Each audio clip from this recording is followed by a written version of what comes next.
Hey guys, it's Misty from the Book Rat, and it is day 6 of my first impressions week. You probably know the drill by now, but if not, all this week I am sharing excerpts and my initial thoughts on a whole host of books. You can see them right back there. All of them that I've done so far will be linked in the description, but today's book that we're taking a look at is In Case You Missed It by Sarah Littman. The full synopsis as well as links to this book will be in the description, so you can check that out there. But basically, this is a contemporary story about a girl whose life is kind of shaken up when hacktivists release everything that's in her family's sort of iCloud storage, including her journal, in which she apparently must have been a little too honest for everyone's liking.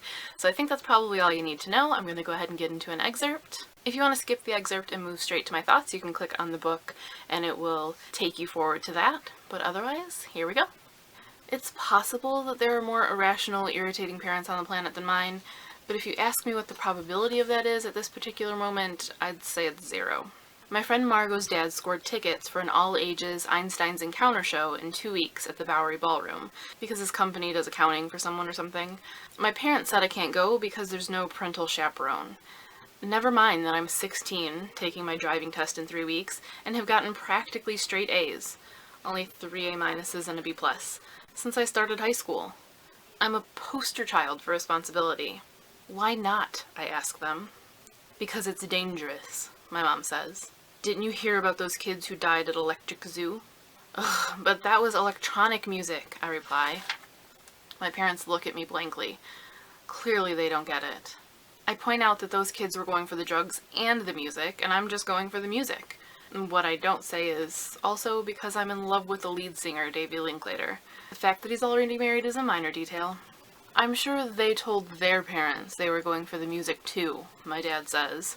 Apparently, my parents think I'm a lying druggie, despite the fact that I've never given them any evidence for that. So they refuse to let me go unless a parent comes along. But Margot's dad only got us 3 tickets.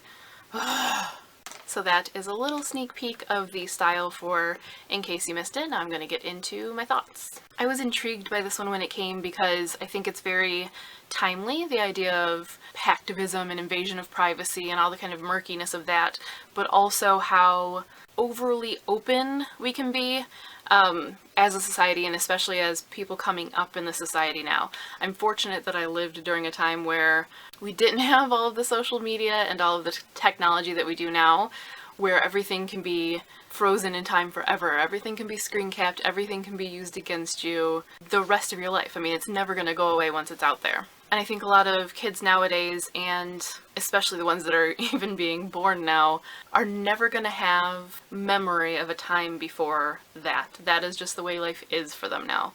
And it's embraced and encouraged to the point that I don't even think it necessarily seems strange to people who aren't used to anything different. The norm is to have tons of followers and to do it for the like, you know, do it for the reblog, do it for the Vine, do it for the share, do it for potential follower growth. And you start becoming more a commodity and more a brand, which when you're an adult and can direct that and know who you are a little bit more and the impact that your actions are going to have, it's maybe not quite so bad. But when you're a kid growing up like this and the inescapability of it, it's kind of trippy. And so something that kind of tackles that and exposes that, I think, could be really timely and interesting and probably even relatable. It's like your worst fears of your diary being, you know, read aloud in class, but only the whole world can see it. All eyes on you, you can go viral in a moment. So I think it's really a fascinating premise. And I was excited because I haven't read anything by Sarah Littman, but a book that she had that came out a few years ago called You Want to Go Private, I thought sounded really fascinating and seemed like a book that was really willing to go there. So, you know, I figured this would really win me over. But I have to say it might be one of the misses of this week for me. Now, it's not that it's bad necessarily, but probably all week you've heard me talk about voice. That's always something that's important to me in a story and something I pay attention a lot to, and I think it's something that I almost always mention in a review. Whether the voice feels authentic, whether it's relatable, whether it's consistent and well done, whether it's an exciting voice. And what I mean by that is the narration style, the tone, everything that makes the main character or whoever's narrating it really come to life and draw you in as a reader. That's always an important aspect, but I find it especially important in YA.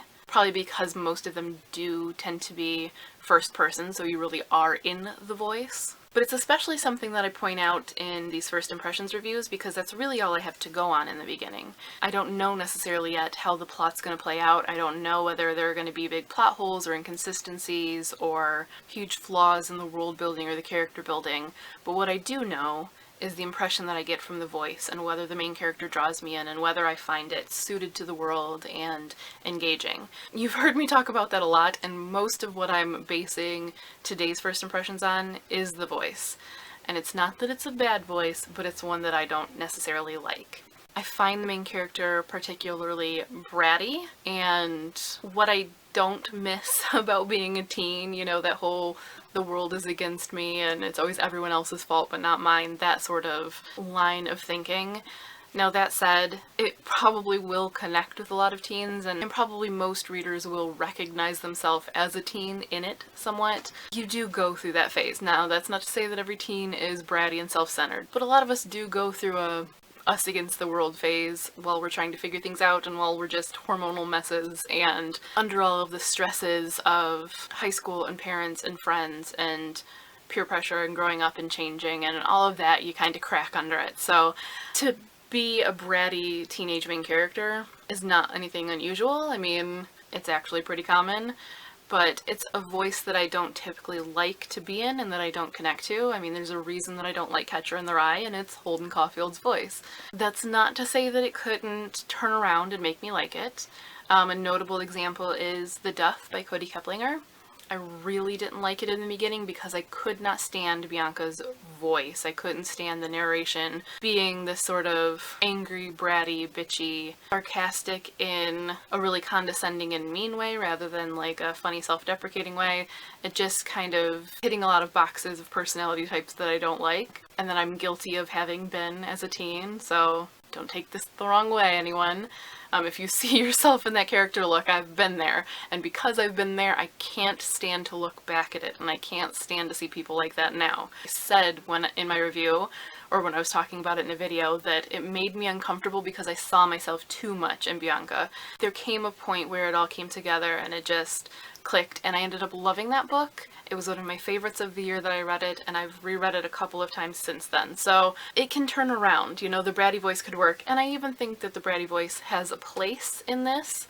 I mean, the whole point is that her diary is going to be released and it's going to come back to bite her in the ass. So obviously she's got to be a little bratty and unpleasant, otherwise her diary would be puppies and rainbows and totally milquetoast and it wouldn't offend anyone and there'd be no story. I see it, I see why, but that doesn't make it gel with me any better, and it doesn't make me want to keep reading. So it's kind of a strange one because on the one hand I'm saying I think it's going to work out and I think it's going to be an interesting and potentially powerful story. On the other hand, I feel like it would be one of those books that I start reading and just don't want to pick up when I put it down, and then I don't want to make myself keep going.